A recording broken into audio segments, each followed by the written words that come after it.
Ibu saudara sekalian untuk bangkit berdiri. Kita mau mulai ibadah ini. Mari kita berdoa. Bapa dalam nama surga, kami ucap syukur Tuhan atas hari ini. Kami siap menyembah dan memuji nama-Mu. Biarkan Kau yang hadir di tempat ini menyentuh setiap hati kami Tuhan. Kami siap untuk menyerukan nama-Mu Tuhan lebih dan lebih lagi. Terima kasih Tuhan, terima kasih. Dalam nama Tuhan Yesus kami berdoa dan mengucap syukur. Haleluya, amin. Shalom Bapak Ibu Saudara sekalian. Yang siap memuji Tuhan, lambaikan tanganmu. Katakan yes. Yes. Kurang kencang, katakan yes. Kita siap serukan namanya, amin. Mari kita mujikan nama pujiannya.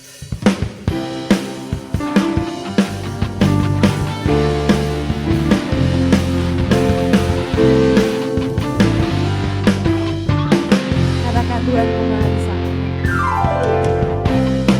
Tuhanku Maha Besar, Tuhanku Maha Kuasa, Raja segala raja.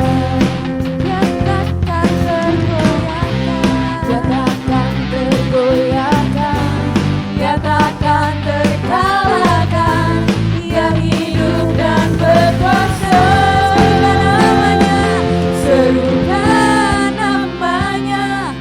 Yesus Tuhan Raja, segala kuasa tunduk dalam namanya. Dia luar biasa, amin. Dia luar biasa, perkasa mulia. Yesus nama di atas segala nama.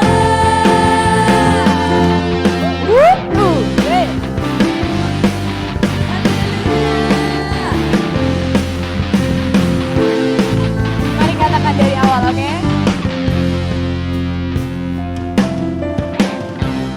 Tuhanku Maha Besar, Tuhanku Maha Kuasa, Raja segala raja. Takkan tergoyahkan, Dia takkan tergoyahkan, Dia takkan terkalahkan. Dia hidup dan berkuasa.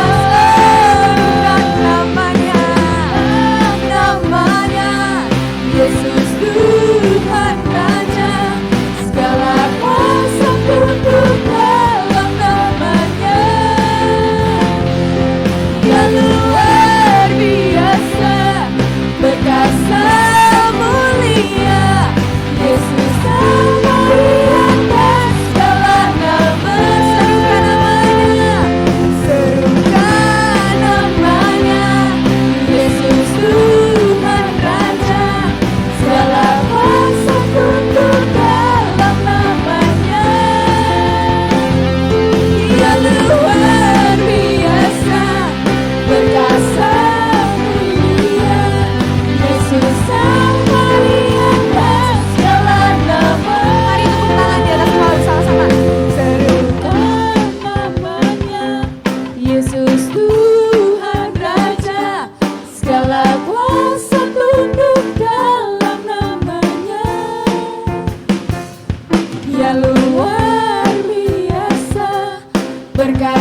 bisa diselamatkan. Terima kasih Yesusku.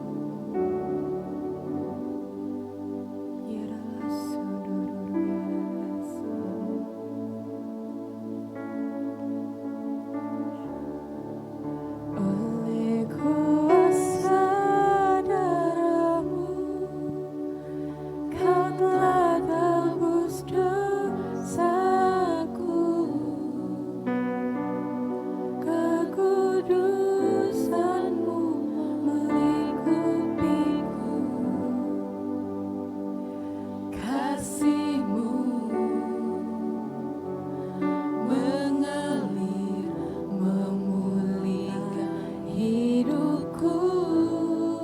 Sungguh besar anugerah-Mu, Kau selamatkan hidupku. Ku menjadi ciptaan yang baru oleh kuasa darah-Mu. Kami mau masuk ke hadirat-Mu lebih dan lebih lagi, Tuhan. Saat ku masuk ke hadirat-Mu, bawa persembahan ke tempat kudus-Mu. Pujian ku naikkan, sembah ku berikan bagi-Mu Allah yang mulia.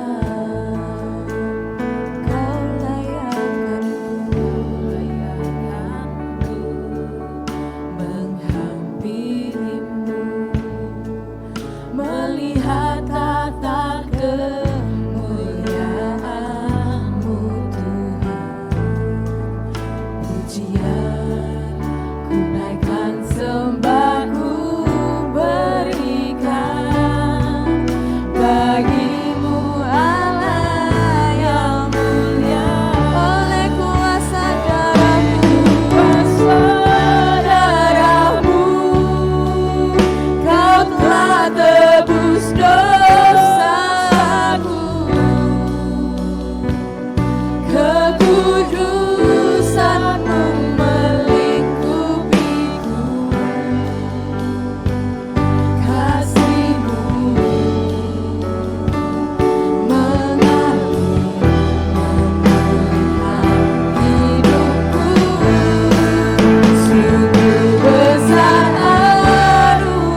Tuhan Yesus, terima kasih untuk karya-Mu yang luar biasa. Kasih-Mu yang begitu ajaib dalam hidup kami. Engkau memanggil dan memilih kami menjadi milik kepunyaan-Mu. Terima kasih Tuhan, pagi hari ini sungguh kami ingin naikkan pujian, hormat, syukur kami kepadamu Tuhan. Sampai saat ini kami masih bisa menikmati kebaikan dan anugerah-Mu. Terima kasih Tuhan, terima kasih Engkau hadir di tengah-tengah kami. Bapa, Putra, Roh Kudus memberkati setiap kami. Terima kasih Tuhan, Engkau juga yang akan memimpin ibadah kami dari awal sampai akhirnya. Sebentar kami akan mendengar kesaksian yang luar biasa Engkau tunjukkan pada hamba-Mu Tuhan. Mari Tuhan, Roh Kudus Kau berkarya di tengah-tengah kami. Supaya di dalamnya kami boleh mendapat sesuatu yang ilahi masuk dalam hidup kami. Membuat kami semakin gentar akan Engkau. Kami boleh melihat karya-Mu yang ajaib lebih dan lebih lagi. Terima kasih Tuhan, terima kasih. Hanya di dalam nama Tuhan Yesus kami berdoa dan mengucap syukur. Haleluya, amin. Ya, terima kasih Bapak Ibu sekalian. Silakan duduk. Ya, di tengah-tengah kita ini ada hamba Tuhan yang luar biasa, yang saya sudah mendengar kesaksiannya. Satu buku saya sudah baca dan itu luar biasa. Nanti hamba Tuhan ini ya, Ibu Pendeta Erika akan memberikan kesaksiannya. Tapi sebelumnya ada kronologis yang akan disampaikan Bu Nita, karena beliau ini juga dipakai Tuhan, membimbing, mendoakan, dan luar biasa. Nanti Bu Nita boleh terlebih dahulu, setelah itu nanti Ibu Erika dan Pak Ari juga bisa memberikan kesaksian buat kita sekalian. Saya sangat diberkati luar biasa, dan saya ingin Bapak Ibu juga bisa merasakan dan menikmati berkat Tuhan yang luar biasa melalui hamba-hambanya yang dipakai secara ajaib dan luar biasa. Mari dipersilakan Ibu Nita terlebih dahulu akan memberikan kronologis dan mungkin juga bisa sampaikan kesaksian.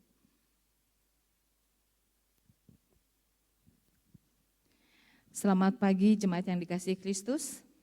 Shalom. Ini saya ditembak untuk menyampaikan sesuatu sebelum sahabat saya Ibu Erika Fani menyampaikan bagaimana beliau melewati masa-masa yang tidak mudah dan sepertinya tidak banyak orang mengalami apa yang dia alami, seperti demikian. Jadi di kalangan teman-teman kami di seminari gitu ya, saya memang paling sering dicurhati sama teman-teman. Jadi teman-teman itu rata-rata kalau misalnya ada masalah, ada pergumulan, biasanya cari saya gitu. Sampai suatu kali Ibu Erika, ini dulu teman saya waktu kami di seminari, dia satu kamar sama saya itu kurang lebih sekitar 1 sampai 1,5 tahun. Jadi saya mengenal beliau itu sudah 26 tahun gitu, sejak kami ada di seminari.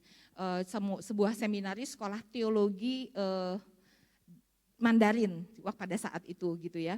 Dan setahu saya Ibu Erika ini adalah orang yang sangat energik, orang yang sangat punya ambisi-ambisi tertentu, dan dia orang yang sangat gigih dalam berjuang. Itu yang saya kenal dari dulu sampai hari ini. Sampai suatu hari di tahun 2016, saya masih ingat sekitar Juli atau Agustus seperti itu ya. Saya bertemu dengan dia, sebelumnya bulan Mei dulu. Bulan Mei saya bertemu dengan dia, waktu itu dia adalah pendeta di sebuah gereja Kristen di di Makassar atau di Surabaya waktu itu ya. Nah, waktu itu dia menyampaikan semua impian-impian dia tentang hidup, tentang pelayanan dan lain sebagainya. Tapi yang saya temukan ketika dia bercerita sepanjang 2 atau 3 jam, saya tidak menemukan bahwa di sana ada kehendak Tuhan, gitu ya. Sampai satu kali saya bilang sama dia begini, kamu tahu nggak sih kalau kamu itu nggak kenal Tuhan? Dia marah sama saya, dia bilang saya ini pendeta. Saya bilang saya nggak peduli kamu pendeta karena saya tidak lihat siapa orang itu pendeta atau bukan. Tapi saya melihat yang kamu sampaikan kepada saya itu semua adalah ambisi pribadi dan tidak dari Tuhan. Setelah itu karena kami kenal sudah lama, dia nggak marah nggak gimana gitu ya. Sampai setelah selesai bicara dengan kami, waktu itu saya bertiga dengan teman. Saya mendoakan Ibu Erika, saya cuma bilang sama Tuhan begini, Tuhan tolong jamah hatinya, Tuhan ubahkan, Tuhan pakai dia lebih lagi. Karena saya waktu itu melihat bahwa kalau Ibu Erika ini diubahkan oleh Tuhan, pasti akan dipakai oleh Tuhan luar biasa. Seperti itu, dengan segala potensi-potensi yang dia punya. Lalu yang terjadi adalah bulan Juli atau Agustus saya lupa, HP saya bunyi dan di telepon itu cuma ada suara tangisan. Saya masih ingat sekali peristiwa itu, hanya ada tangisan. Terus dia bilang gini, Nita saya divonis kanker. Nita saya divonis kanker. Terus saya bilang gini, waktu dia bilang dia divonis kanker, saya nggak tahu ya, di dalam hati saya tuh flat loh. Nggak kaget, nggak sedih, nggak apa. Flat sekali gitu. Terus saya bilang, kamu sekarang ada di mana? Dia bilang, saya lagi ada di toilet rumah sakit. Saya masih ingat itu. Terus dia bilang, belum bilang sama suamimu. Aku langsung telepon kamu setelah keluar dari rumah sakit. Dia bilang, dari dokter kata dia. Terus waktu dia nangis, saya biarkan dia nangis cukup beberapa menit lah ya. Saya biarkan nangis. Setelah itu saya cuma bilang gini sama dia, oke, kamu kena kanker, so what? Lalu kenapa? Ingat, saya bilang, kita hidup atau mati dalam dunia ini bukankah ditentukan oleh satu usia. Kita tidak mati dalam dunia ini, meninggalkan dunia ini juga tidak ditentukan oleh sakit. Artinya begini, saya bilang sama dia, kamu oke kena kanker, saya nggak kena. Tapi apakah ada jaminan bahwa hidup saya akan lebih lama dari hidupmu? Itu tidak ada. Jadi saya cuma bilang waktu itu, lihatlah bahwa setelah kamu kena kanker, Tuhan mau apa dalam hidupmu. Jangan meditasi dengan yang namanya masalah. Jangan meditasi dengan yang namanya kanker. Tapi kita lihat Tuhannya. Tuhan mau kamu apa? Lalu waktu itu enggak langsung cepet loh ya. Karena begini, setelah seseorang divonis sebuah penyakit terminal atau orang menghadapi sebuah hal yang berat dalam hidupnya, itu enggak bisa langsung terima. Itu ada masa-masa, ada fase-fasenya Bapak Ibu sekalian. Nah di dalam fase menerima itulah saya berdoa sama Tuhan supaya Tuhan tolong Ibu Erika bisa cepat menerima situasi ini dan cepat beradaptasi. Karena hal yang membuat seseorang stres itu adalah kalau dia tidak mudah beradaptasi dengan situasi baru. Situasi dia kena cancer dan lain sebagainya. Atau kalau yang bangkrut gitu ya, dia tidak mudah beradaptasi dari yang segalanya punya jadi nggak punya. Itu perlu waktu gitu. Dan saya paham itu. Sampai akhirnya terus kami berbicara dan waktu itu saya masih ingat setiap malam saya mendoakan Ibu Erika supaya apa? Bukan supaya sembuh loh, bukan. Supaya Tuhan berkarya melalui penyakitnya. Itu lebih penting. Saya orang yang punya prinsip begini. Lebih baik ada di dalam penderitaan dan sakit penyakit tapi bertemu Tuhan daripada hidup di dalam kelimpahan tetapi kehilangan Tuhan. Karena dalam hidup ini pusatnya Tuhan. Bukan kelimpahan, bukan sakit, bukan menderita, bukan senang, bukan. Pusatnya adalah Tuhan. Jadi waktu itu saya cuma bilang, Tuhan biarlah kansernya Erika ini bisa dipakai untuk kemuliaan nama Tuhan. Sampai akhirnya kami terus, saya coba berusaha mendampingi sampai suatu hari, saya masih ingat itu sekitar di bulan Agustus atau September, setelah dia angkat rahim ya, waktu itu nanti diceritakan, angkat rahim, itu sudah divonis dokter, akan meninggal bulan ini. Entah bagaimana satu malam sekitar jam 10, jam 11 malam, saya seperti ada yang membangunkan, saya duduk, saya doa sama Tuhan. Ini Erika belum pernah tahu mungkin. Saya doa. Waktu itu Erika habis WA saya atau telepon saya lupa. Tapi waktu itu ada kesedihan yang luar biasa di dalam hati saya, sampai saya menghadap sama Tuhan, saya bilang sama Tuhan begini, Tuhan dalam hidup saya nggak pernah minta apa-apa, bener loh. Saya nggak pernah minta diberkati, saya nggak pernah minta ini, saya nggak pernah minta itu. Saya nggak pernah minta mujizat Tuhan. Kenapa? Karena hidup saya hari-hari ini penuh dengan mujizat gitu ya. Jadi saya nggak usah minta, Tuhan pasti kasih gitu. Tetapi kali ini kalau saya boleh meminta satu kali ini Tuhan. Saya minta, berikan mujizatmu pada Erika. Tuhan tolong dia, berikan waktu yang panjang dalam hidupnya. Saya tidak minta mujizat kesembuhan Ibu Bapak. Tapi saya bilang, saya minta Tuhan panjangkan waktunya hidup di dalam dunia agar melalui itu semua. Nama Tuhan dipermuliakan, agar melalui di sisa-sisa hidupnya yang saya tidak tahu, entah 5 tahun, entah 10 tahun, entah 5 bulan, saya tidak tahu. Tuhan saja yang dipermuliakan. Dan biarlah di akhir hidupnya hambamu ini boleh pulang ke rumah Tuhan dengan predikat sebagai hamba yang baik dan setia. Jadi saya cuma minta sama Tuhan, saya minta mujizat sama Tuhan, Tuhan panjangkan usianya. Saya masih ingat malam itu. Singkat cerita, bolak-balik divonis dokter, ini tahun 2021 ya, masih baik, walaupun kadang kemarin sempat pakai tongkat waktu hari Kamis, kesaksian di Terang Bangsa, pakai tongkat dan lain sebagainya, jadi itu on off, dan sampai hari ini, doa saya dijawab oleh Tuhan bahwa Ibu Erika dipakai oleh Tuhan ke seluruh Indonesia, memberikan banyak kesaksian, menguatkan sampai mendirikan sebuah yayasan IC3 ya, Indonesia Christian Cancer Community di Semarang sudah ada dan berkembang juga di Semarang.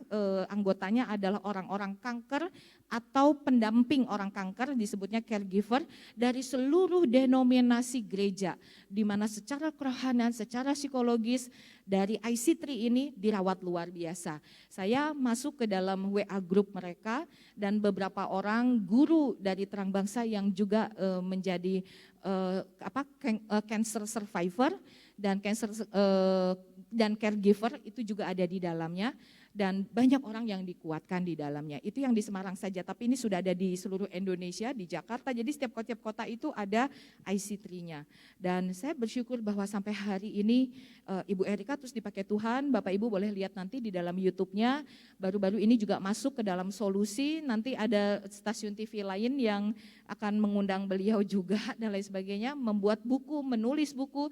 Bukunya sudah banyak memberkati orang dan lain sebagainya. Dan saya melihat nama Tuhan dipermuliakan. Jadi tidak lama-lama saya mengundang Ibu Erika untuk membagi berkat di tempat ini dan biarlah nama Tuhan yang dipermuliakan. Silakan.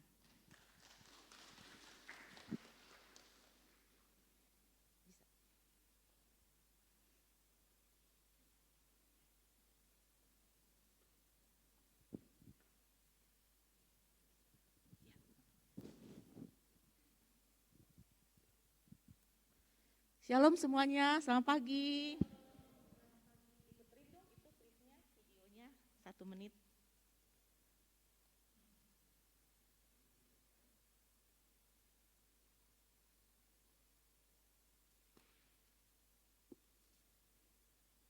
Kenalkan saya Erika Fani ya. Sambil nunggu video ya, Erika Fani. Saya tuh sebenarnya nama saya bukan Erika. Papa tuh menamakan saya tuh Erik. Artinya pemberani ya. Jadi waktu dalam kandungan dibilang ini laki ya. Tapi ternyata begitu lahir perempuan ya. Jadi nama saya tuh jadi Erika ya, Erika Fani. Ya, itu suami saya Pendeta Arianto, ini sahabat saya Ibu Maria Arganita. Kami tinggal di Surabaya ya, kami tinggal di Surabaya. Apakah sudah bisa?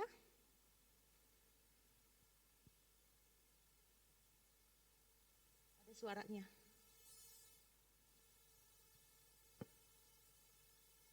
Ulang lagi ya, ada suaranya.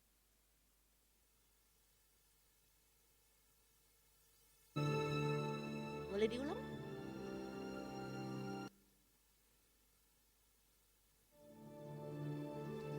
Saya positif terkena kanker ganas, jenis langka, dan jika tidak diambil tindakan semua terlambat. Kanker banyak merenggut organ tubuh saya.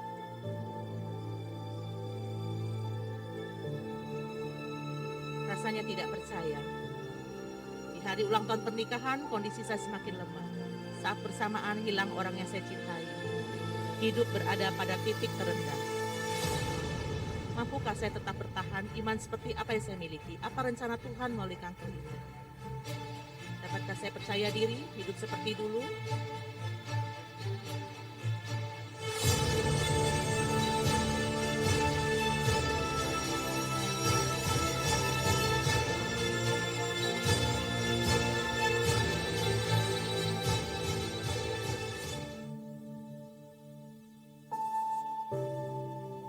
adalah Erika Fani, seorang pejuang kanker ganas, langka, menyebar, 2 kali kambuhan, dan saya seorang penulis, founder IC3. Ya, terima kasih. Bapak Ibu sekalian, benar ya seperti kata Bu Arganita, saya pakai ini kedengeran nggak sih suaranya? Kedengeran ya? Nggak nyaman ya ternyata pakai gini ya. Nggak apa-apa ya? Iya. Ya seperti tadi kata Bu Nita benar, saya tahun 2016 ya, 5 tahun yang lalu saya kena kanker ganas ya, sudah menyebar, bahkan dokter bilang hidup saya bukan tinggal hitungan bulan Bu Nita, tinggal hitungan hari ya, kondisi yang gak gampang.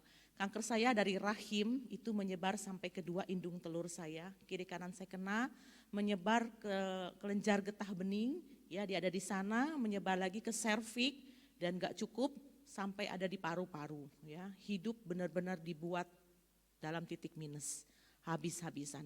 Kalau mau tanya perasaan saya waktu itu hancur ya, hancur sekali dan sakitnya luar biasa ya, sakitnya luar biasa. Saya mendapati diri saya benar-benar dalam keadaan tidak berdaya. Apa yang saya banggakan selama ini, kemampuan saya, talenta saya, kebisaan saya semuanya hancur, ada di kursi dorong. Suatu situasi yang tidak gampang.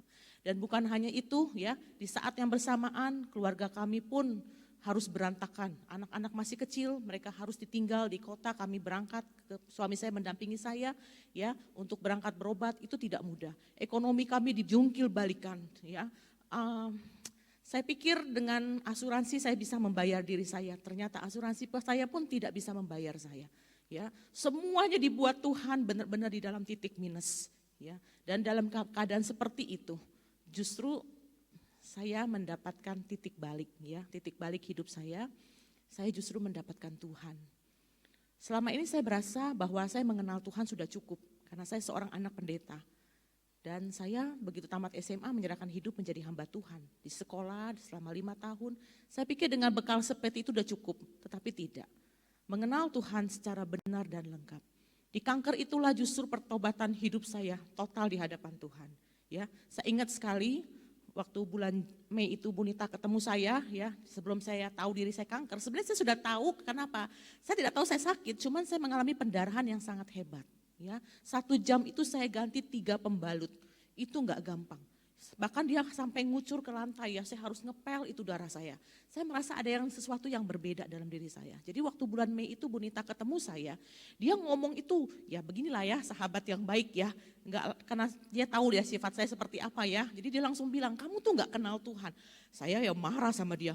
Hah, gila nih si Bu Nita, aku nih pendeta, kurang apa gitu kan ya.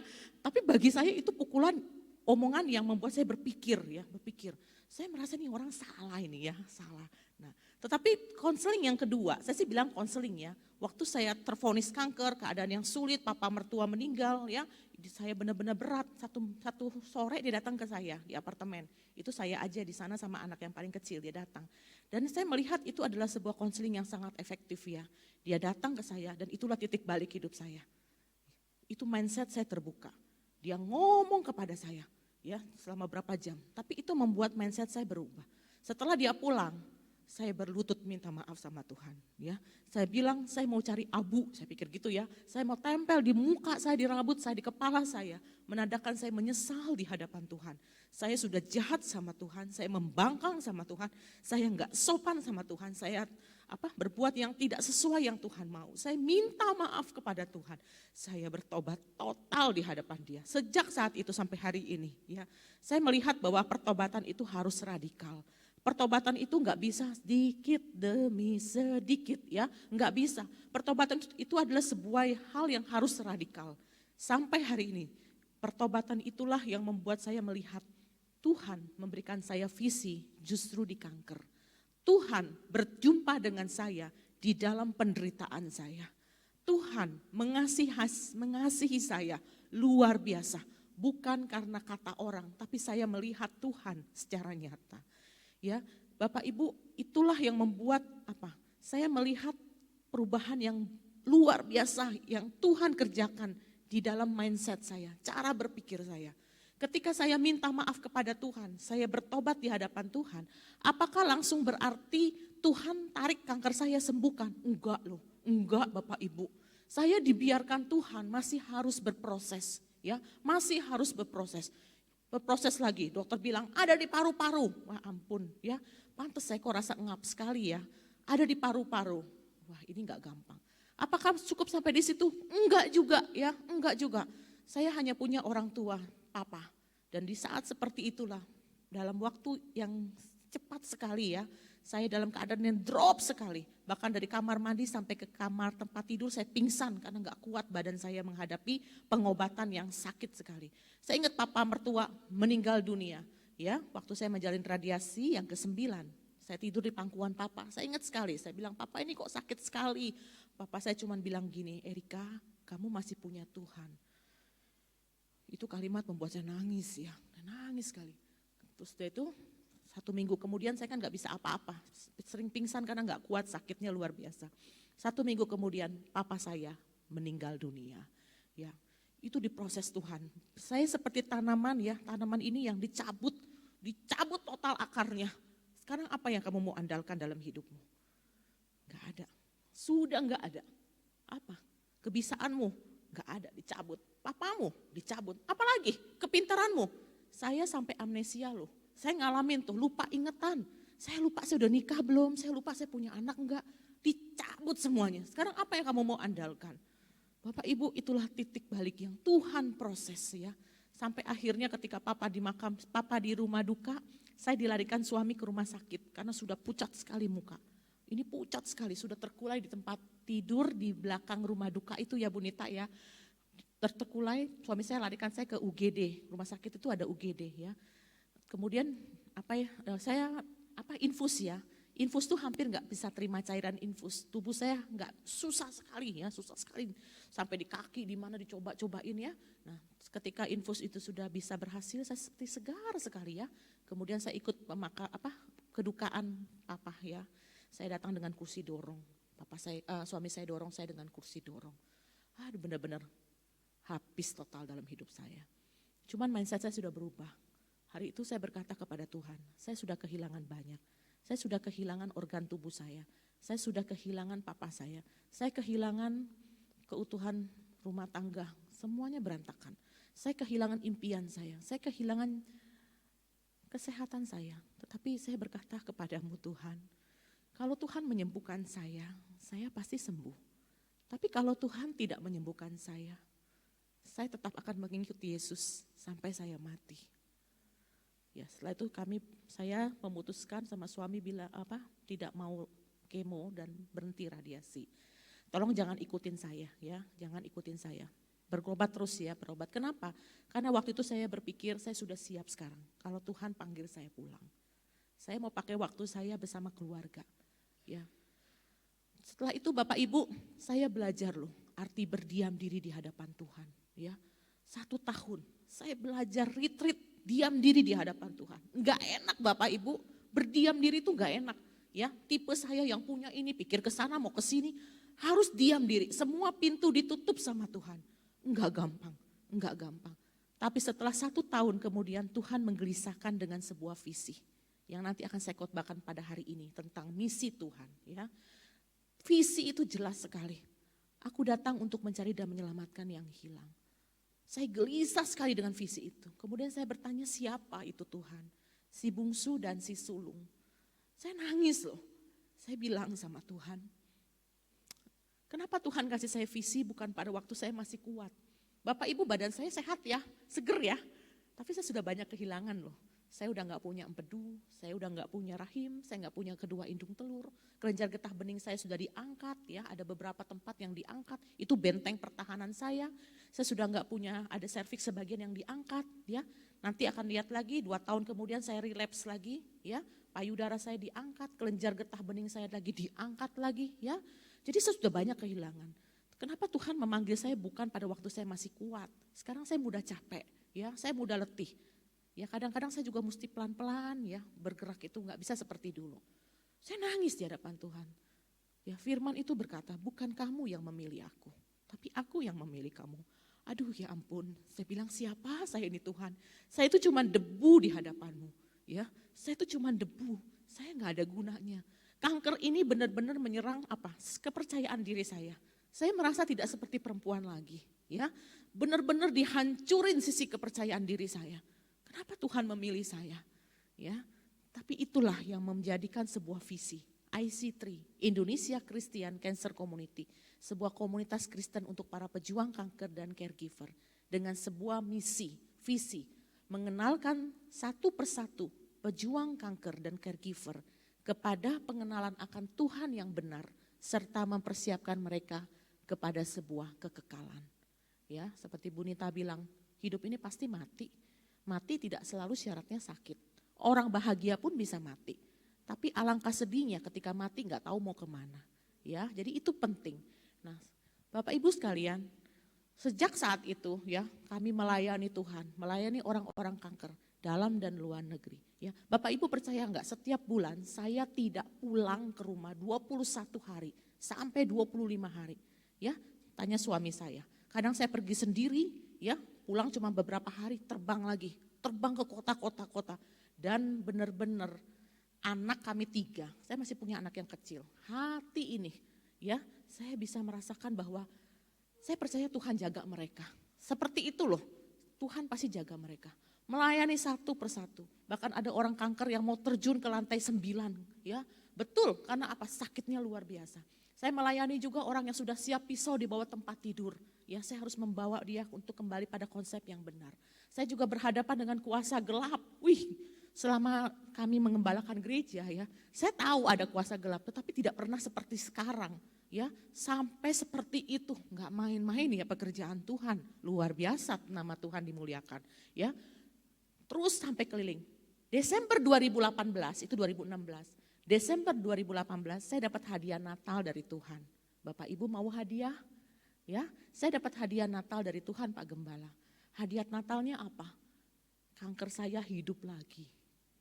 Ya, kanker itu udah sembuh loh. Waktu itu udah sembuh, sekarang hidup lagi. Ya, dan kanker itu ternyata jenis langka, bukan nyebar dari yang lama, tetapi ini membentuk sendiri. Dokter bilang kasus seperti ini jarang terjadi. Dan saya diizinkan Tuhan harus mengalami relapse lagi kanker untuk kedua kalinya.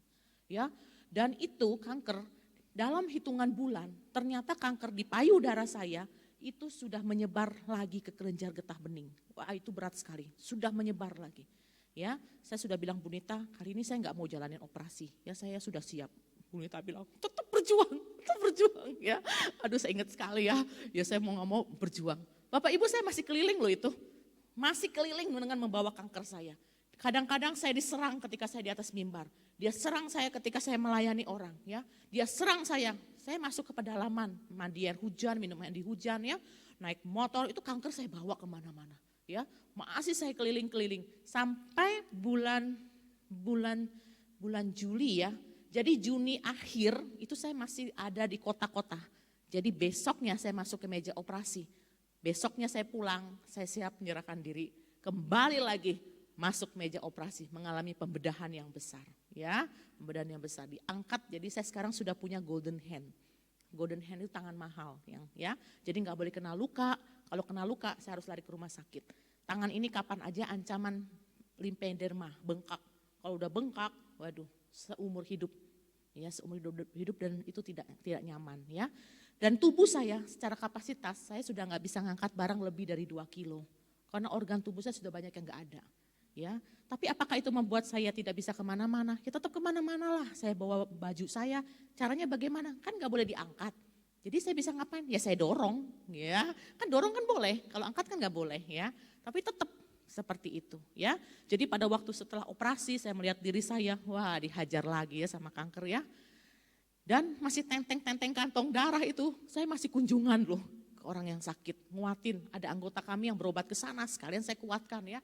Jadi masih kunjungan-kunjungan. 1 bulan setelah operasi besar ya, mastektomi radikal, operasi besar, kami launching buku. Ya, masih launching buku di satu gereja. Bapak Ibu sekalian, konsep kita sudah berubah ya. Kalau dulu seperti itu mencari popularitas, mencari mencari ambisi kita. Tapi begitu kanker itu udah gak penting.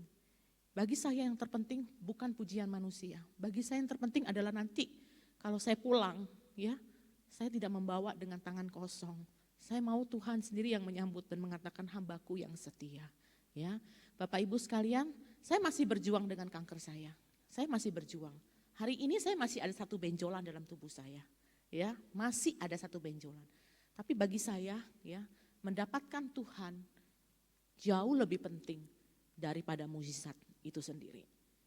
Ya, kalau Tuhan memberikan saya mukjizat, Dia pasti menyembuhkan. Tapi kalau Tuhan tidak memberikan saya mukjizat kesembuhan, saya akan tetap ikut Yesus sampai saya mati. Tapi Tuhan kasih saya mukjizat loh. Saya bisa ketemu Bapak Ibu hari ini mukjizat. Ya, 5 tahun yang lalu Bu Nita bilang, nanti ya Bu Erika, suatu hari kalau Tuhan berkenan nanti kamu kesaksian. Ya, ada saya di situ. Saya nggak pernah membayangkan. Hari ini di depan mata saya. Nggak pernah membayangkan. Jujur kenapa? Saya pikir saya udah pasti mati. Karena saya berat sekali, ya, keadaan yang tidak gampang. Bahkan waktu operasi 2016 dokter bilang, Erika waktu kamu dioperasi bisa aja kamu nggak bangun lagi. Ini pertaruhan hidup dan mati. Karena operasi ini beresiko tinggi. Bapak Ibu, tapi jalan Tuhan bukan jalanku, ya. Rencana Tuhan bukan rencanaku. Saya tidak pernah bermimpi akan masuk TV, SCTV yang saksikan begitu banyak orang. Saya tidak pernah bermimpi akan masuk TVRI nasional, ya. Yang saya tahu hari ini adalah saya bisa hidup hari ini itu anugerah. Besok bagaimana? Besok saya nggak tahu, ya. Kemarin masa pandemi 1 tahun loh, saya pakai oksigen loh. Pindah Surabaya udah agak berkurang. Saya kemana-mana tank oksigen. Napas saya ngap. Ini dampak dari kanker saya ya. Sampai 1 tahun itu nggak enak juga ya pakai oksigen. Nanti 1 hari itu bisa 4 kali. 1 hari, pokoknya setiap hari ada 1 kali, sesak sekali seperti ada yang ganjel di dada saya. Ya, kondisi seperti itu kadang-kadang saya hipo, kurang gula. Nih, karena kanker itu udah bawa teman-temannya penyakit-penyakit lain ya. Langsung saya mesti cepat cari gula. Darah saya naik, kadang kemarin sering vertigo, ya saya nggak tahu. Tetapi yang saya tahu hari ini hidup saya untuk hari ini. Besok bagaimana? Besok saya nggak tahu. Tapi yang saya tahu adalah saya masih punya Tuhan. Itulah kekuatan saya. Ya, satu doa saya, Tuhan jangan buang saya, Tuhan jangan tinggalkan saya. Ya, lebih baik saya kehilangan segalanya daripada saya kehilangan Tuhan. Karena itu kekuatan kita. Ya. Mengikut Tuhan ini luar biasa ya, sampai begini aja udah. Bapak Ibu, hari ini saya mau bicara tentang misi Tuhan dalam diriku, dalam hidupku ya. Ada PowerPoint-nya. Matius 10 ayat 5 sampai 7. Matius 10 ayat 5 sampai 7. Kita baca sama-sama ya. Matius 10 ayat 5 sampai 7. Yuk baca sama-sama yuk. 1, 2, Yesus mengutus ke-12 murid. Ke-12 murid itu diutus oleh Yesus dan Dia berpesan kepada mereka, janganlah kamu menyimpang ke jalan bangsa lain atau masuk ke dalam kota orang Samaria, melainkan pergilah kepada domba-domba yang hilang dari umat Israel. Pergilah dan beritakanlah, kerajaan surga sudah dekat. Sembuhkanlah orang sakit, bangkitkanlah orang mati, tahirkan orang kusta, usirlah setan-setan, kamu telah memperolehnya dengan cuma-cuma, dengan gratis. Karena itu berikanlah jula dengan cuma-cuma, dengan gratis. Ya, tentang misi Allah di dalam hidupku. Bapak Ibu, tema ini penting. Saya sebelum kena kanker saya nggak ngerti loh. Gila ya, apa ya misi ya? Ya nggak ngerti. Ya, ngerti cuman nggak nangkep tapi nggak memahami secara nyata ya. Ya seperti itu. Nah sekarang misi Tuhan dalam hidupku apa? Yang pertama Bapak Ibu sekalian. Ya, yang pertama adalah di klik berikutnya. Misi Tuhan dalam hidupku yang pertama adalah kita harus ngerti dulu misi Tuhan itu apa. Ya, kalau menjadi orang Kristen ya, nggak ngerti misi Tuhan itu bahaya. Ya, kita harus mengerti misi Tuhan itu apa. Sehingga kalau misi Tuhan kita ngerti, kita harus fokus melihat ke sana, nggak goyang kemana-mana lagi.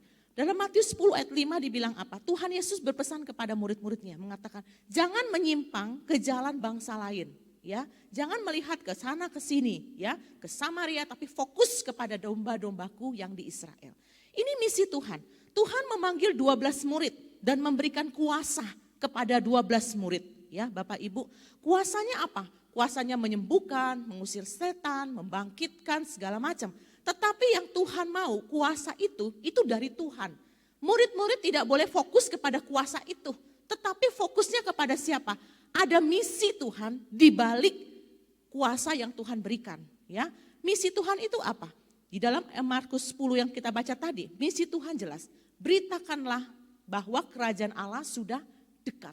Ini misi Tuhan. Ya, jadi kuasa itu diberikan untuk melengkapi para murid. Murid tidak boleh fokus kepada kuasa itu, tapi melihat kepada si pemberi kuasa dengan sebuah misi yang jelas. Beritakanlah kerajaan Allah sudah dekat. Bapak Ibu sekalian, ini sangat penting bagi kita, ya. Ini sangat penting bagi kita. Maka itu di dalam bahasa aslinya, misi itu dalam bahasa Latin artinya mengutus, mengirim, mengutus, mengirim. Yesus mengutus muridnya. Nah, di dalam paralel dengan bahasa Alkitab itu apostelo, ya, bukan hanya sekedar mengirim atau mengutus, tetapi lebih melihat kepada siapa yang mengirim, siapa yang mengutus, yaitu Tuhan sendiri. Jadi Bapak Ibu, kita ini diutus oleh siapa? Tuhan. Bapak Ibu pernah nggak berpikir kenapa saya lahir di dalam dunia? Ya, kenapa saya dilahirkan sebagai seorang perempuan? Ya, kenapa Tuhan tidak menjadikan saya seorang laki-laki? Wah, proses penerimaan diri saya sebagai perempuan itu proses yang lama loh, ya. Karena katanya saya bawa marga, ya. Katanya perempuan itu lebih rendah dari laki-laki. Itu yang ditanamkan ke otak saya. Sehingga proses itu saya bertanya kenapa Tuhan menciptakan saya sebagai seorang perempuan? Kenapa Tuhan izinkan saya kena kanker? Kenapa bukan dia aja yang kena kanker? Kenapa bukan dia? Kenapa harus saya? Ya, kenapa saya lahir dalam keluarga pendeta? Pernah nggak Bapak Ibu berpikir seperti itu? Kenapa saya harus seperti ini? Nah, kalau kita melihat misi Tuhan, ya, misi yang Tuhan mengutus, Tuhan punya alasan kenapa kita bisa ada di dalam dunia ini. Kenapa kita bisa ada dalam kondisi seperti ini. Jadi misi itu, ya Bapak Ibu, harus missio Deo. Ingat, misi harus missio Deo. Apa itu? Misi Allah. Misinya Allah. Misi Allah di dalam gereja. Bukan gereja, misi gereja di dalam misi Allah. Enggak boleh, tapi misi Allah di dalam gereja, misi Allah di dalam keluarga, misi Allah di dalam hidupku. Itu yang harus kita tangkap. Ya, misi Allah di dalam sakitku. Misi Allah di dalam hatiku yang hancur karena putus cinta. Misi Allah di dalam kebangkrutan hidupku. Misi Allah di dalam ketika aku di PHK, enggak punya pekerjaan, di dalam hari tuaku. Itu misi Allah. Jadi misi Allah itu, missio Deo itu penting ya Bapak Ibu. Fokus kita sekarang kepada siapa? Kepada Tuhan. Maka Tuhan bilang, aku mengutus kamu untuk pergi ke domba-domba dari Israel kepada 12 murid. Karena Tuhan melihat Israel inilah umat yang memang Tuhan mau didik. Ya, Tuhan bukan pilih kasih, tapi Tuhan mau didik melalui bangsa ini sehingga menjadi berkat bagi bangsa-bangsa lain. Ya, tapi di bangsa yang Tuhan didik, Tuhan kasihi, berapa banyak dombanya, orang-orangnya yang tinggal meninggalkan Tuhan. Bapak Ibu, saya mendapatkan visi ya dari Tuhan kepada si bungsu dan si sulung. Ya, Bapak Ibu tahu nggak maksudnya apa? Tidak menjamin loh Bapak Ibu, saya ada dalam gereja puluhan tahun di dalam gereja itu bisa mengenal Tuhan sungguh-sungguh. Enggak loh. Lebih gampang kita melihat si bungsu yang hilang. Nah, dia ninggalin Tuhan, hilang. Tapi berapa banyak si sulung yang ada dalam gereja, bekerja sama papahnya, ya, melayani Tuhan, tapi sebenarnya dia hilang loh. Ya, dan itu mengerikan. Dia hilang. Inilah misi itu. Maka Tuhan bilang kamu harus fokus kepada domba-dombaku Israel. Ini misi Tuhan. Jelas sekali. Nah, Bapak Ibu ketika Tuhan naik ke surga, Tuhan Yesus naik ke surga, terangkat ke surga. Tahu ya hari Pentakosta itu, ya, dia terangkat ke surga, kemudian Tuhan bilang apa? Sebelum dia terangkat, Tuhan bilang apa? Ketika Tuhan mau naik ke surga, ya, ada orang bertanya begini, sebelum dia naik, dia bilang, Tuhan, ini keinginan mereka, kapan kamu akan memulihkan kami? Ya, ini kan keadaan mereka berat, politiknya dari zaman itu ya, tidak mudah, keadaan yang tidak stabil. Tuhan, bagaimana kau memulihkan bangsa kami? Tuhan cuma jawab begini, dalam bahasa saya ya, itu bukan urusanmu, ya, itu bukan urusanmu. itu urusan Tuhan. Kapan waktunya, itu urusan Tuhan. Itu bukan urusanmu. Tapi urusanmu adalah kamu harus menjadi saksiku. Di mana? Yerusalem, Yudea, Samaria, sampai ke ujung bumi. Ya, kamu harus menjadi saksiku. Itu urusanmu. Ya, ini loh misi ini harus kita tangkap. Nah sekarang 12 murid diutus Tuhan ya kepada domba-domba yang hilang. Itu di mana? Yerusalem, ya Israel. Yerusalem itu ibu kota dari Israel. Ya mereka melayani Tuhan, mencari. Ya nanti setelah Yesus naik ke atas langit, ke surga, Tuhan Yesus sudah memilih orang untuk menggantikan siapa? Dari 12 murid yang mati.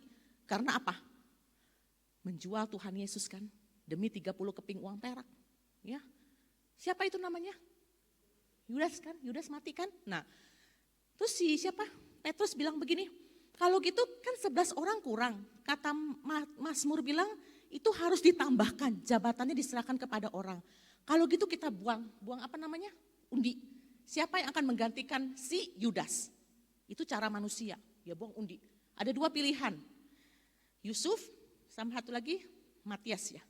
Ya betul. Waktu buang undian jatuh ke tangan siapa? Matias. Ya, padahal Yusuf lebih bagus gitu ya, tapi jatuh ke tangan Matias. Tapi Tuhan tidak pilih itu. Tuhan tidak pilih itu. Tuhan tidak pilih itu. Tuhan memilih siapa? 12 muridnya itu, bilangan itu yang ke-12 siapa yang Tuhan pilih? Rasul Paulus. Tuhan sudah pilih Paulus. Namanya Saulus. Saulus itu sudah punya surat loh. Surat apa namanya? Surat apa? Surat untuk membunuh pengikut murid Tuhan. Karena dia merasa bahwa saya mengenal Tuhan dengan cara saya yang benar. Ya, pengenalan kepada Tuhan yang tidak lengkap, pengenalan kepada Tuhan yang tidak sepotong-sepotong. Jadi dia merasa bahwa inilah kebenaran yang betul. Itu pengikut Yesus itu adalah pengikut yang salah bagi dia, ya. Sehingga dia menerima surat kuasa, jatuh ya, dia minta izin kepada mahkamah ya untuk membawa surat itu. Kemudian apa yang terjadi? Dia pergi ke Damsyik. Waktu dengan tekad ambisi yang kuat, dia pergi ke Damsyik untuk membunuh anak-anak Tuhan, ya. Baik laki maupun perempuan. Damsyik membutakan mata dia. Kehadiran Tuhan, di situ perjumpaan, titik balik hidup dia. Ya. Apa yang terjadi? Paulus buta.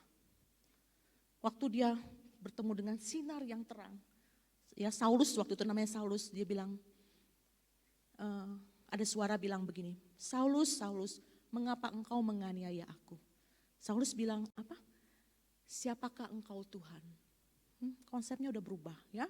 Siapakah engkau Tuhan? Berarti selama ini Tuhanmu yang mana? Siapakah engkau Tuhan? Suara itu bilang, akulah Yesus yang kau aniaya itu. Damsyik mengubah hidup dia. Sehingga ketika Tuhan bilang, kamu akan menjadi saksiku di Yerusalem, ini 12 murid bisa kerjakan. Yudea ini sebuah provinsi ya.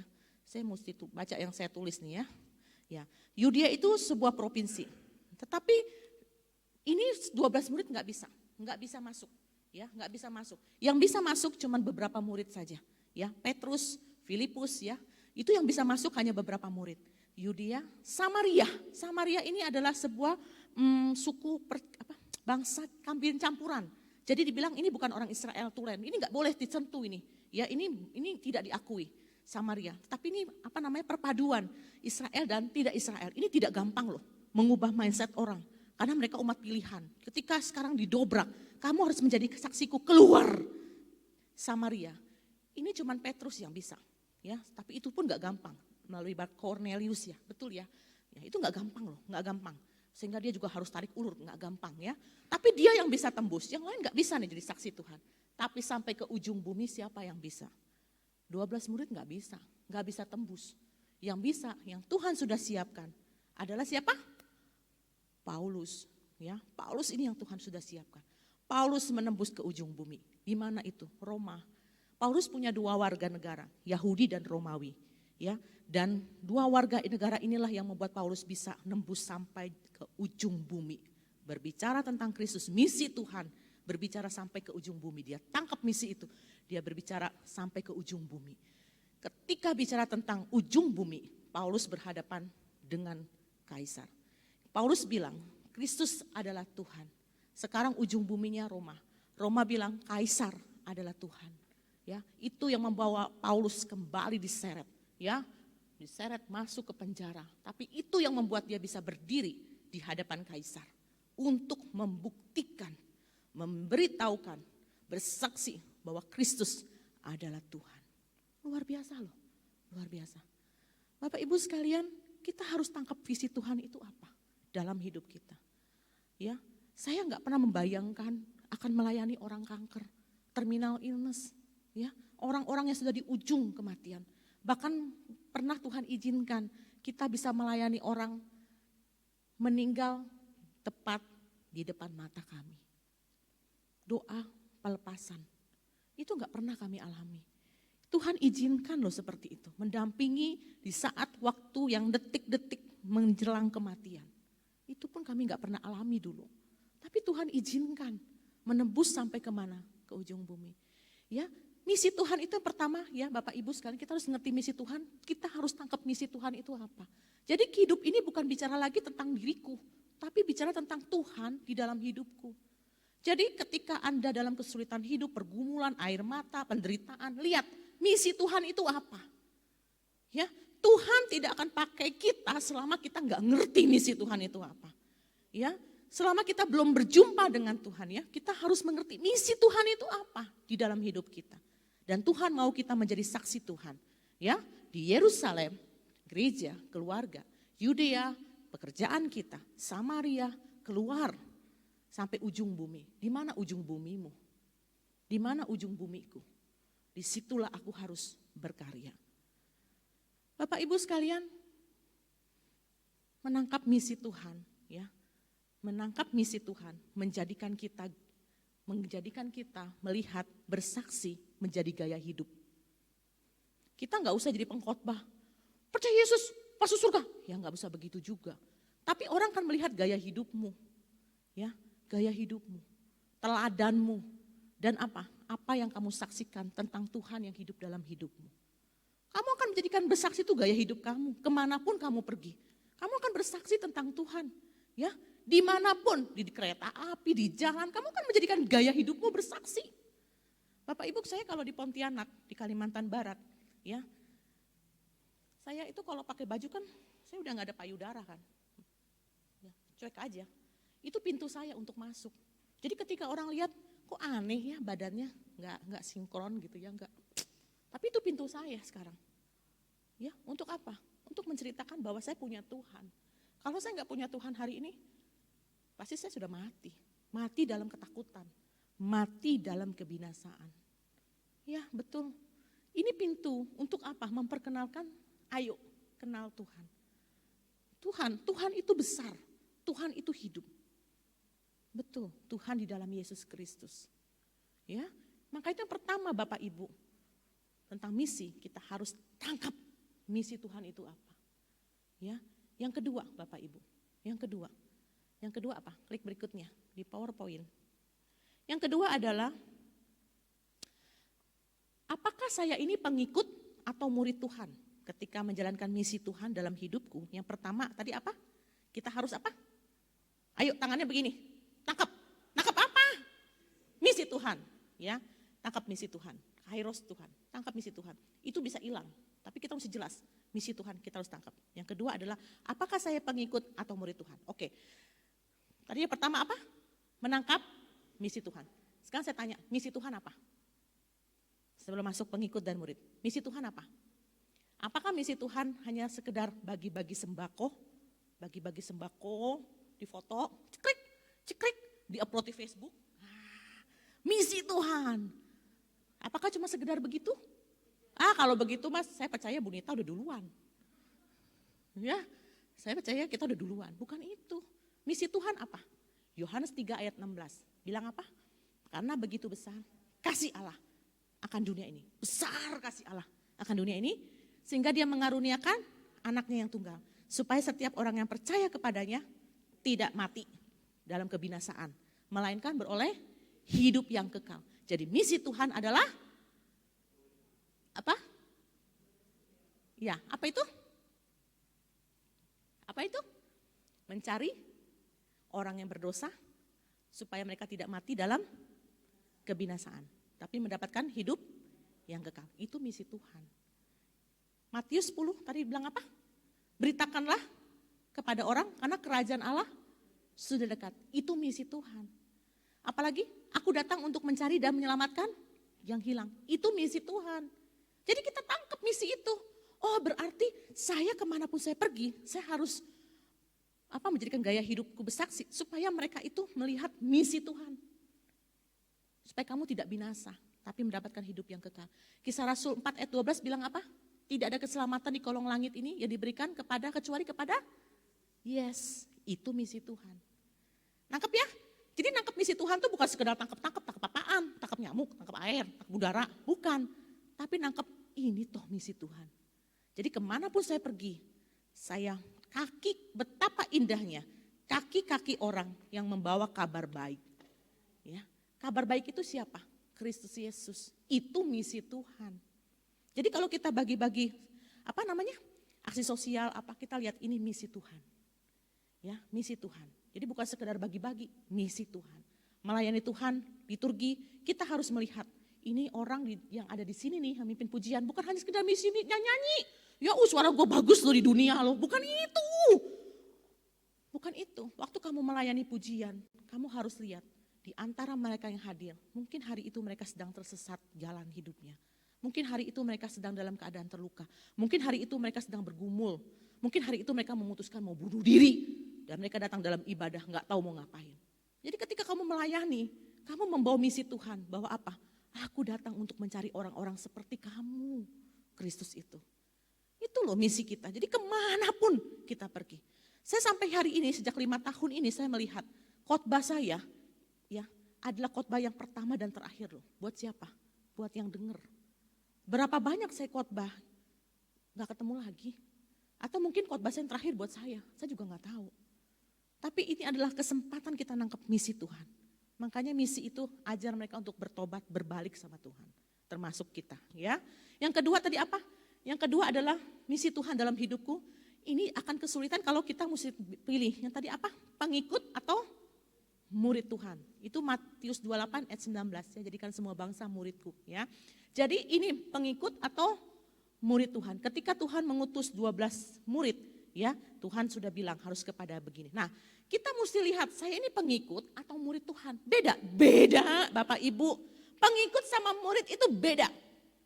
Murid itu pasti pengikut Tuhan. Coba sama-sama ngomong. 1, 2, 3. Murid pasti pengikut Tuhan. Pengikut Tuhan belum tentu murid Tuhan.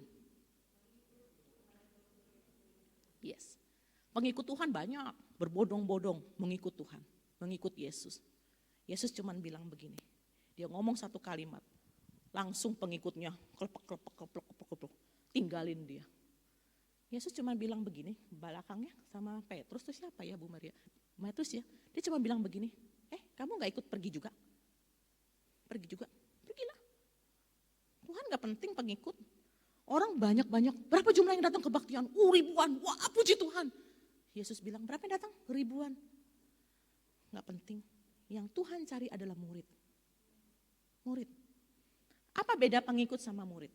Nah loh, apa bedanya? Pengikut dan murid itu bedanya ini. Kalau pengikut itu pasif, nunggu. Kok aku gak disalamin ya? Kok aku gak didoain ya? Kok aku gak dikunjungin ya? Pengikut. Tapi kalau murid, dia akan inisiatif. Bu, siapa yang harus saya kunjungin lagi Bu Gembala? Si ini, saya akan kunjungin. Siapa yang harus saya WA Bu Gembala? Dia akan terus cari. Tuhan, siapa yang akan saya layani hari ini? Tuhan, kemana saya akan pergi, saya akan bertemu siapa hari ini? Aktif. Kalau pengikut ya sama murid bedanya apa? Kalau pengikut itu cari pujian. Dipuji senang minta ampun. Ya, dipuji senang minta ampun. Kalau murid, dia akan berkorban.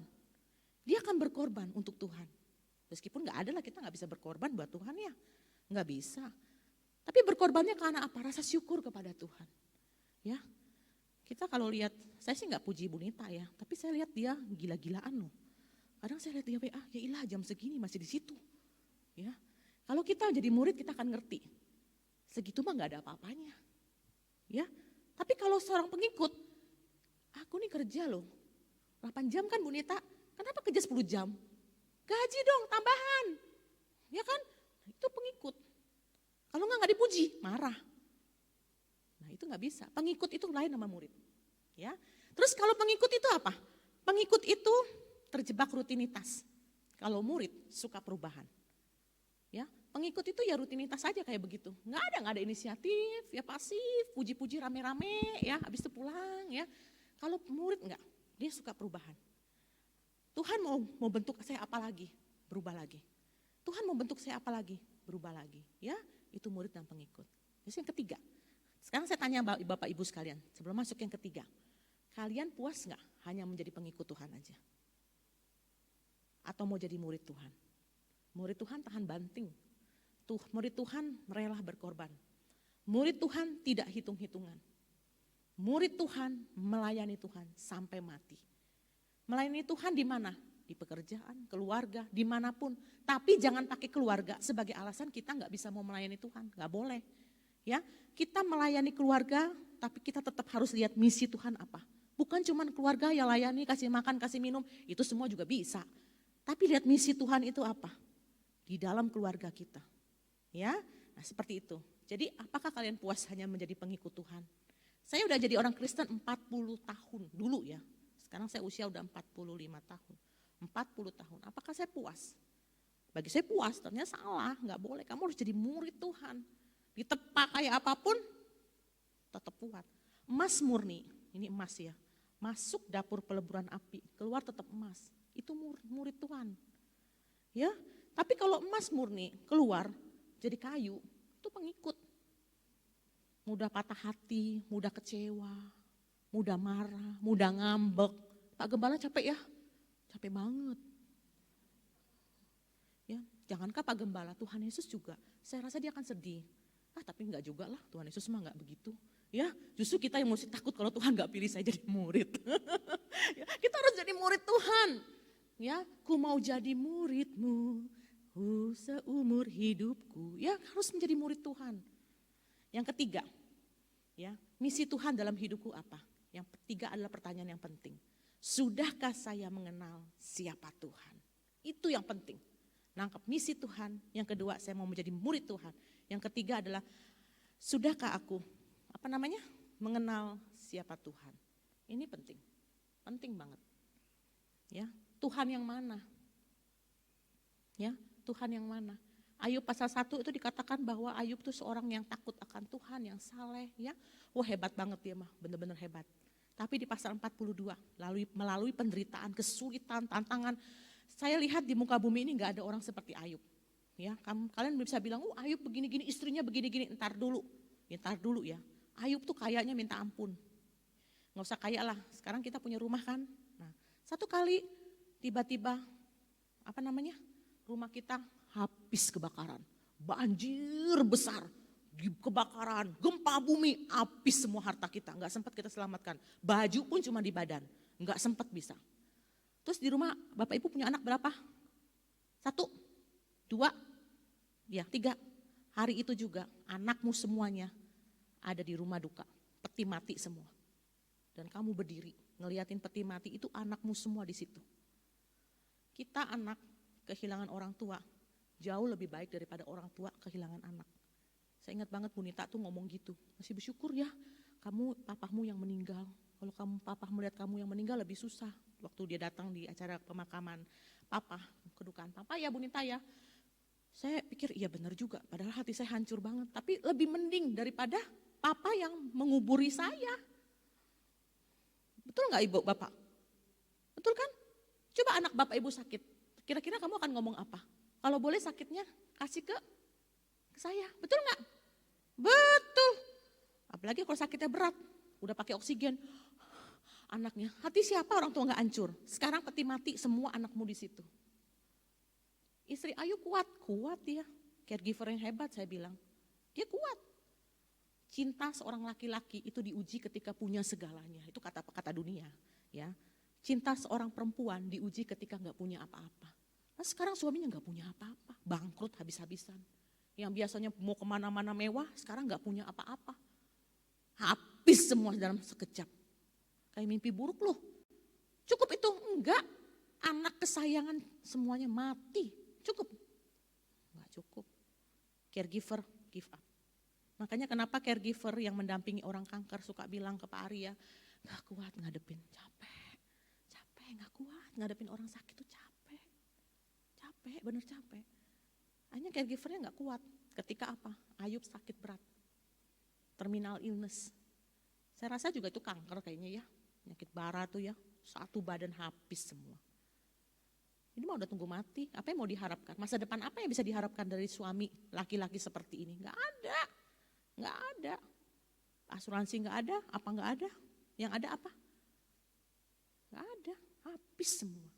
Belum lagi orang bilang ini pasti dihukum Tuhan. Tapi lihat Ayub pasal 42, dibilang apa? Baru sekarang aku melihat Tuhan bukan dari kata orang, tapi mataku sendiri melihat Engkau. Ya, kita harus mengenal Tuhan. Ya, dalam Matius atau apa? Filipi ya. Apa itu namanya? Baca yuk sama-sama yuk. Filipi 3 ayat 10. 1 2 3. Yang kukendaki ialah mengenal Kristus dan kuasa kebangkitannya dan persekutuan dan penderitaan Kristus, di mana aku menjadi serupa dengan Kristus di dalam kematiannya. Yang kukendaki yang mengenal Dia. Itu kunci dalam hidup kita. Rasul Paulus juga bilang, yang kukendaki adalah mengenal Dia, ya, kuasa kebangkitannya. Matius 7 dibilang apa? Bukan orang yang berseru Tuhan, Tuhan. Oh Yesus, Yesus. Bukan orang yang berseru Yesus, Yesus yang akan masuk surga. Bukan. Tapi Tuhan bilang apa? Aku tidak mengenal Engkau. Nyala dari hadapanku. Ya saya bayangkan tuh nyatu gitu ya. Nyala dari hadapanku. Bukan. Kita harus mengenal siapa Tuhan. Itu penting Bapak Ibu. Ya, nggak peduli kamu Kristen berapa tahun, kamu harus mengenal Tuhan. Maka itu misi Allah di dalam hidupku, ya, misi Allah di dalam hidupku. Kita akan menjadi orang yang berbeda. Nggak mudah cengeng, ngadepin hidup, ya.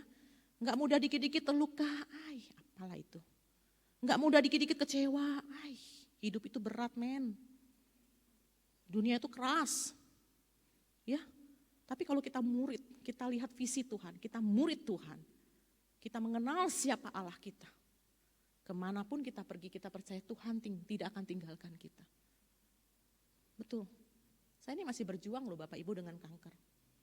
Dan saya nggak tahu, ini dokter udah bilang, Erika setahun yang lalu, kankermu bisa relapse lagi, kambuh lagi untuk ketiga kali. Dan bisa di otak kamu. Kalau di otak tuh sakit ya, luar biasa. Dan itu nggak gampang.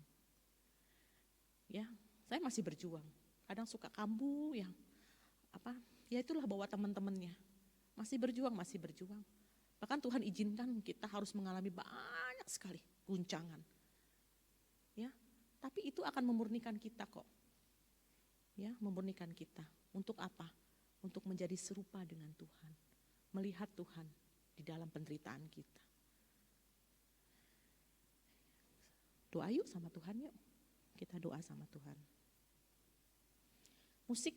Selidiki aku, lihat hatiku, apakah aku sungguh mengasihimu Tuhan. Bohong kalau kita bilang aku mengasihimu Tuhan, tapi kita tidak kenal siapa Tuhan. Bohong kalau kita bilang aku mengasihimu Tuhan, tapi kena hujan dikit kita udah marah sama Tuhan. Bohong kita bilang saya mengasihi Tuhan, tapi kita tidak menjalankan misi Tuhan di dalam hidup kita. Bohong kita bilang kita mengasihi Tuhan, kalau kita masih menyimpan dosa, dan menikmati dosa dan gak mau bertobat sampai hari ini. Bapak Ibu, hidup tuh cuma sebentar loh. Siapa yang bisa jamin kamu hidup sampai besok? Gak ada yang tahu. Sekarang pandemi, ancaman COVID di mana-mana. Ngeri. Tapi tidak ketika kita kenal siapa Tuhan. Tetapi tidak ketika kita mengerti misi Tuhan. Tetapi tidak ketika kita menjadi murid Tuhan. Bapak Ibu, jangan bangga dengan bangku yang kau dudukin. Kenyamananmu sudah terlalu lama. Bangun. Jangan terlalu lama duduk. Sehingga pada akhirnya kamu hanya melihat kebanggaanmu sia-sia semua. Ayo bangun. Bilang sama Tuhan. Ampuni aku Tuhan. Ampuni aku. Hatiku, diriku berbalik sama Tuhan. Tuhan akan memberikan misinya kepada kita ketika kita sudah beres dengan hidup kita. Ketika kita sudah beres dengan dosa kita. Ketika kita sudah beres pengenalan kita kepada Tuhan. Kamu mau dipakai Tuhan? Mau. Tapi Tuhan tidak akan pakai hidup kita kalau kita masih hidup di dalam dosa. Masih hidup di dalam tidak mengenal Dia. Masih hidup di dalam keakuan kita. Bapak Ibu, hidupnya cuma sebentar. Apa yang kamu mau tinggalkan bagi dunia? Apa? Bapak Ibu, hari ini biarlah menjadi satu momen kamu berjumpa dengan Tuhan. Pakai waktu ini untuk berdoa secara pribadi sama Tuhan. Ngomong sama Dia, Tuhan kasihani aku. Semua berdoa. Musiknya kecil aja ya. Selidiki aku. Semuanya berdoa dalam hati.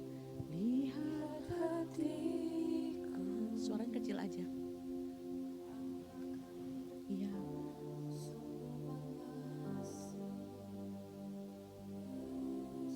Semuanya berdoa.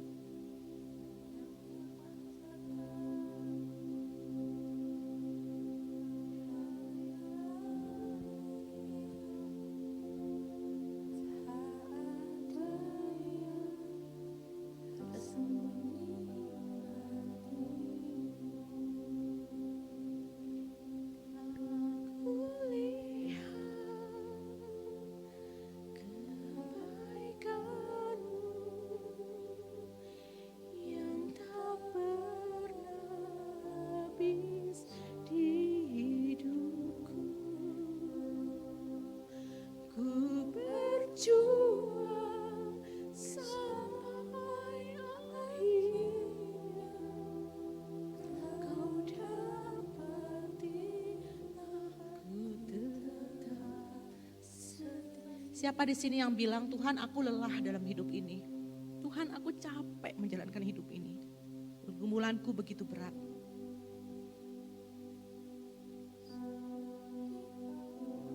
Hari ini firman mengajar kita. Maukah kau keluar dari pola mengasihani dirimu untuk melihat kepada misi Tuhan yang terpampang besar di depan matamu. Mungkin pergumulan yang kau hadapi hari ini adalah sebuah kesempatan bagimu untuk menangkap visi itu. Dan kamu mau keluar dari bangku kenyamananmu menangkap misi Tuhan itu. Misi dan visi Tuhan dalam hidupmu. Atau mungkin ini adalah momen kamu harus berjumpa secara pribadi dengan Tuhan di dalam kesulitanmu, pergumulanmu. Atau mungkin kamu lagi dibentuk untuk menjadi murid, bukan pengikut Tuhan. Siapa di sini yang mau bilang kepada Tuhan, mulai hari ini Tuhan, aku berkomitmen untuk menjadi murid Tuhan. Aku berkomitmen untuk menjalankan misi Tuhan dan aku berkomitmen untuk mengenalmu semakin dalam melalui Alkitab yang kubaca. Bagaimana aku bisa mengenal Tuhan kalau aku tidak pernah membaca Alkitab? Bohong itu. Tuhan melihat kebohongan itu. Dan siapa yang di sini yang mau bilang, Tuhan aku mau mengenalmu. Mulai dari tempat ini beribadah. Aku mau terus diproses oleh Tuhan. Yang mau bilang begini, angkat tanganmu. Yes. Yes. Yes, puji Tuhan. Kemudian pertanyaan yang kedua. Yang berani berkata, Tuhan aku punya pergumulan yang berat.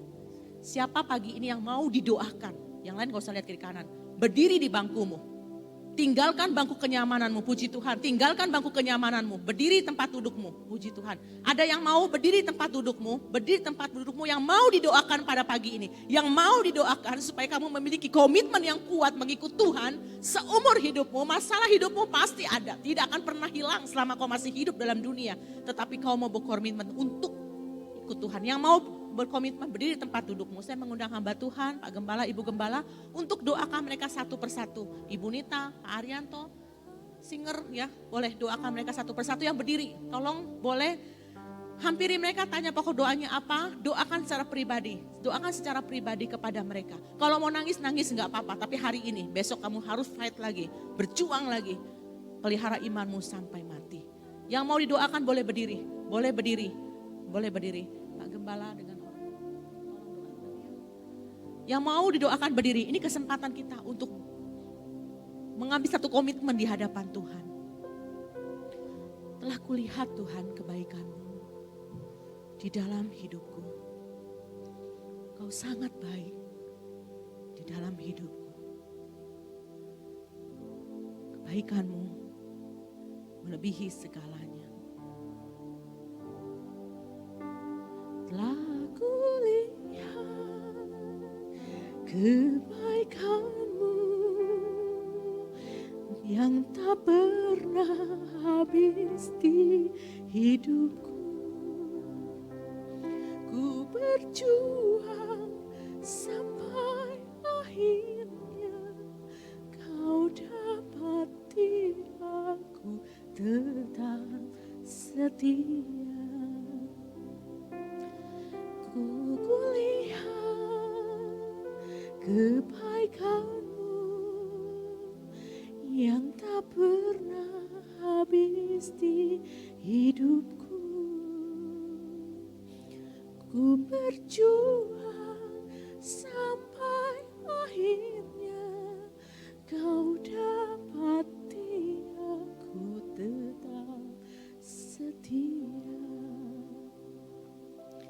Telah kulihat kebaikan-Mu yang tak pernah habis di hidupku.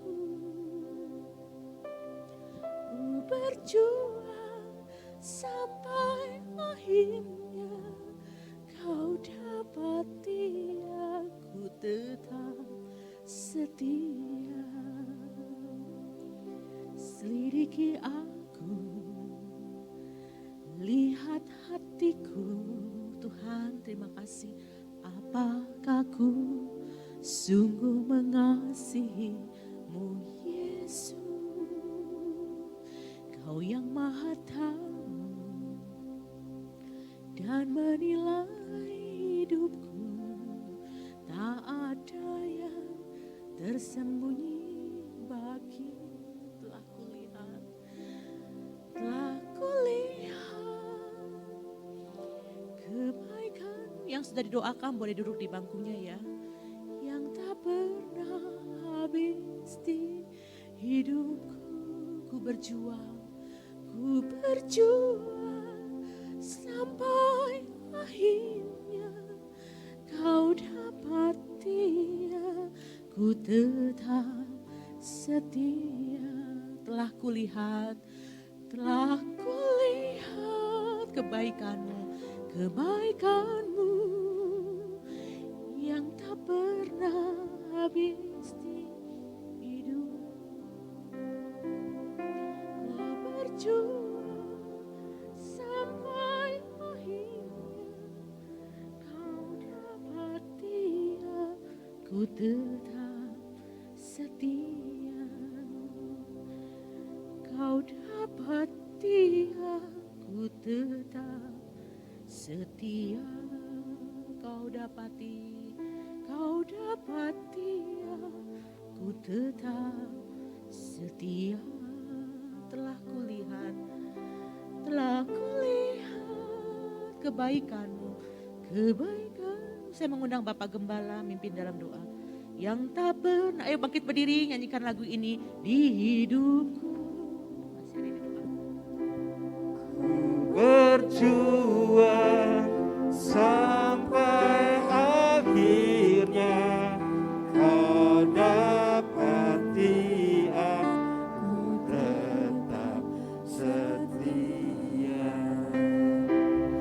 Telah kulihat kebaikan-Mu yang tak pernah habis di hidupku. Ku berjuang sampai akhirnya Kau dapati aku tetap setia. Engkau ya Tuhan yang telah menetapkan tetapkan setiap pribadi dalam pilihan-Mu sendiri. Dengan apa yang Tuhan telah tunjukkan melalui hidup hamba-Mu. Ada banyak roh yang mencoba mereka-rekakan, membatasi dan menghalangi rencana Tuhan. Tapi tidak ada satupun yang bisa menghentikannya. Kami mau percaya ketetapan yang Tuhan telah lakukan akan berlaku sampai apa yang Tuhan rancangkan itu jadi.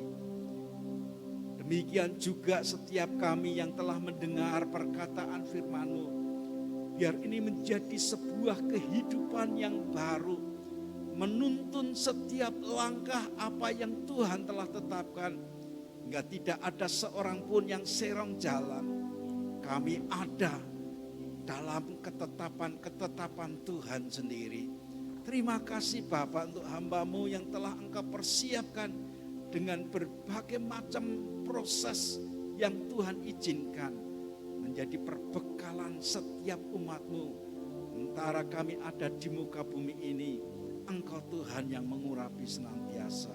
Terima kasih, berkati para hamba-Mu ini.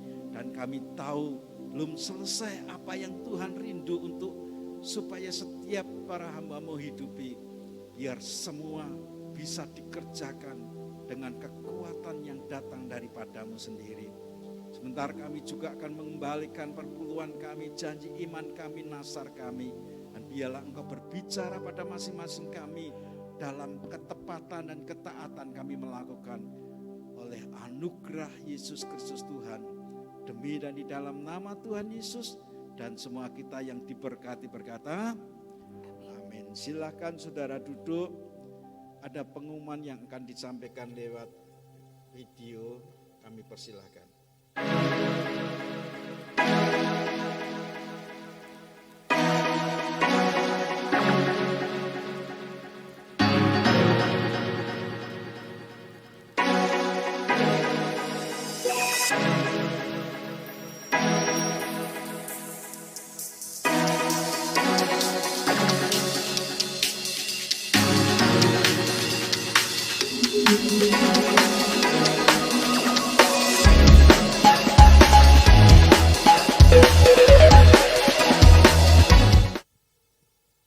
Baik, kita bersyukur atas kemurahan Tuhan yang telah mengirimkan para hambanya, Ibu Nita, Ibu Alita, dan Bapak Ari di tengah-tengah kita. Dan ini merupakan sesuatu yang luar biasa buat kita semua. Kalau Tuhan membekali para hambanya, pasti ada rencana yang luar biasa buat umatnya. Amin. Memang pada saat pembekalan itu rasanya enggak enak, tetapi apa yang telah dipersiapkan buat ladang Tuhan itu membuat setiap orang bisa ngerti rencana Allah dalam hidup setiap kita. Dan kita terbiasa berdoa buat para hambanya ini, biar rencana Tuhan bisa dilaksanakan dengan luar biasa. Mari kita akan bersama-sama mengakhiri ibadah kita, bangkit berdiri dan kita akan mendeklarasikan iman rasuli kita dan kita akan menyelesaikan ibadah kita bersama-sama. 12 pengakuan iman rasuli. 2, 3. Aku percaya kepada Allah Bapa yang Maha Kuasa, Khalik langit dan bumi, dan kepada Yesus Kristus anaknya yang tunggal Tuhan kita, yang dikandung daripada Roh Kudus, lahir dari anak darah Maria, yang menderita sengsara di bawah pemerintahan Pontius Pilatus, disalibkan, mati dan dikuburkan, turun ke dalam kerajaan maut, pada hari yang ketiga bangkit pula dari antara orang mati, naik ke surga, duduk di sebelah kanan Allah Bapa yang Maha Kuasa, dan dari sana ia akan datang untuk menghakimi orang-orang yang hidup dan yang mati. Aku percaya kepada Roh Kudus, gereja kudus dan persekutuan orang kudus, pengampunan dosa, kebangkitan orang mati, dan hidup yang kekal. Mari berdoa bersama-sama. Kami bersyukur atas anugerah yang Tuhan telah beri, hingga masing-masing kami telah menerima investasi kehidupan yang telah Engkau rancang. Kami mau percaya bagian per bagian harus dihidupi dan bertumbuh dalam anugerah-Mu. Dan suatu hari akan berbuah dan menjadi berkat bagi banyak orang. Terima kasih Bapak. Saudara, kedangkan tangan-Mu dan pulanglah dengan membawa berkat yang terbaik yang datang dari Allah Bapa. Kasih kemurahan dalam Kristus Yesus Tuhan dan penyertaan Roh Kudus memberkati setiap kita dari sekarang hingga selama-lamanya. Demi dan di dalam nama Tuhan Yesus dan semua kita yang diberkati berkata, amin. Selamat hari Minggu, Tuhan Yesus memberkati kita semua. Engkau memberkati aku Berlimpah-limpah.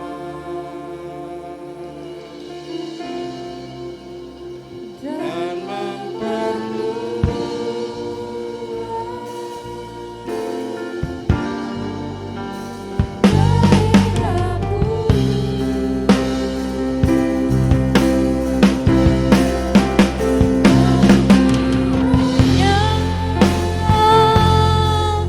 Tanganmu menyertai aku dan melindungi aku